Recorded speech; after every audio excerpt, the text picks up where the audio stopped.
State's biggest employers have cut thousands of Puget Sound area jobs since the start of the year, including Seattle-based Amazon, Bellevue-based T-Mobile, and Seattle-based Starbucks. In fact, Starbucks just announced the elimination of 61 jobs at its corporate headquarters in Seattle this week. So what should we all be doing to financially prepare for that heartbreaking reality facing so many workers right now?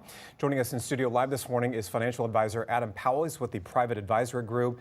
Thanks for being here this morning. Good morning. So if you're in that position, or if you're thinking, oh gosh, I might be in that position in the future, right, what is something that we can all do to prepare for that financially if it does happen down the road? First thought that comes to mind is preparing your financial runway. Exactly how long is your runway?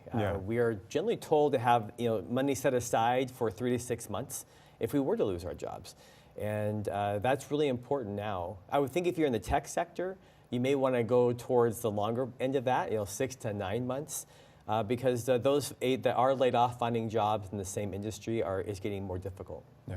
Okay, 3 to 6 month runway or even longer. So yes. What if someone is already worried that they might be next? I think it's on a lot of people's minds. I certainly, in my family, around the dinner table, that's been a discussion point. Many family members work in the tech industry. And I've encouraged them to make sure they're familiar with their how COBRA works for insurance. Generally, the first thing people worry about is their medical insurance for themselves and for their families. So be familiar with how that works. Find out if your company even has a severance package and what that looks like. And then again, back to the savings plan is like, what is your financial plan? And if you feel like you might be on the edge of being laid off, is like, look at your spending. What can you already cut back on? Because now would not be the time to get a new loan, maybe buy that car, to slow down and just prepare yourself. Okay. I would imagine, and I've not been in that position myself before, thankfully, but for people who are, getting laid off, learning that comes with all sorts of emotions, and you're frantically trying to figure out what the heck do I do in this position. True. What do you do first financially if you ever come to the fact that you're laid off from a job? Yeah, the first answer might surprise you, and that is do nothing. Just pause. Because generally I find, and other studies have shown, that in the first 2 weeks is when the most devastating financial decisions happen after losing a job. Okay. Because people tend to go into a mode of sometimes you know what, I'm gonna go on a trip. Because I got time now, and that can be really a financially devastating decision to make because you spend too much.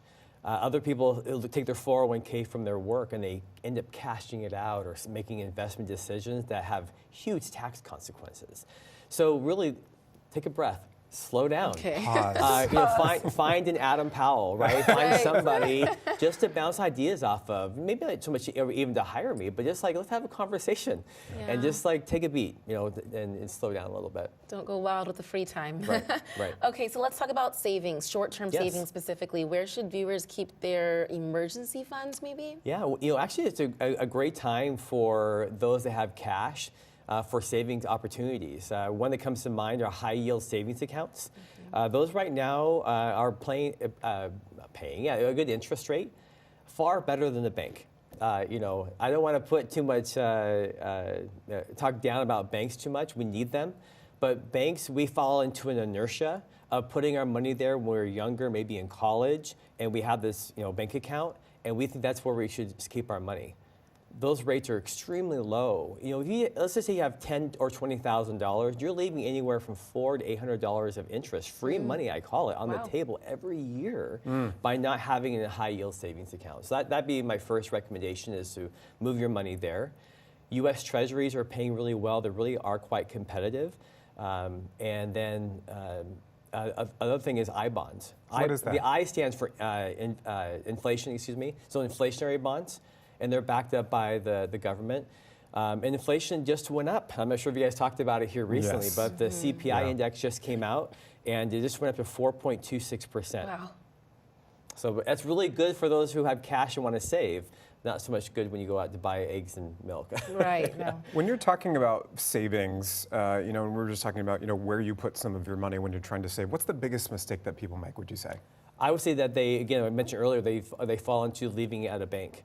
They think that it's safe, and it is safe, but it's safe at a very, very, very low interest rate. Banks, again, they have a lot of overhead. You see their names on stadiums and so forth. But when you go to a high yield savings account that doesn't have so much brick and mortar, you're able to keep more of your own interest versus it going to the financial institution. Any recommendations for finding that high yield savings account? I know, I mean, there's so many different. There's a bunch of them out there. I mean, companies, I personally use Marcus. I like Marcus. There's Ally that's out there, Capital One. There's a bunch of them out there. Again, if you just go, kind of go look it up on the internet, like high yield savings accounts, I think those one I just mentioned will probably pop up really quickly. And you tie them to your bank account, and you can move money very, very quickly. So it's a great place for emergency funds. Speaking of emergency funds, real quick, I want to make sure we mentioned inflationary bonds or the I bonds. Yeah. That is not a place for emergency funds. And the reason why is you get a higher interest rate return, but you have to keep your money there for a certain amount of time to get the full value of it. Okay. Interesting. Lots of good information. Lots of good information. Yes. Break it down in such a conversational, easy way to understand. Yes, he does. Trying And to. hopefully we're never in that position Right. of needing to rely on some of that after a layoff. Thank you, Adam. Thank you. Thank you so much.